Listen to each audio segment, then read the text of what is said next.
Embedding an Excel file in Confluence allows users to view and interact with spreadsheets directly on the Confluence page. Here's a quick guide on how to do it. Open the Confluence page. Go to the Confluence page where you want to embed the Excel file and click on the Edit button to enter editing mode. Attach the Excel file. In the Editor toolbar, click the Files and Images button to upload your Excel file. Select the Excel file from your computer and it will be uploaded to the page as an attachment. Insert the Excel macro. In the editor, type / and search for the Office Excel macro or manually find it by selecting + Insert More Content, Other Macros, Office Excel. Choose the Office Excel macro and the configuration window will open. Configure the macro. In the configuration window, select the Excel file you uploaded from the list of attachments. Adjust display options as needed.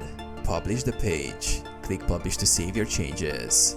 The Excel file will now be embedded on the page, displaying your data directly within Confluence.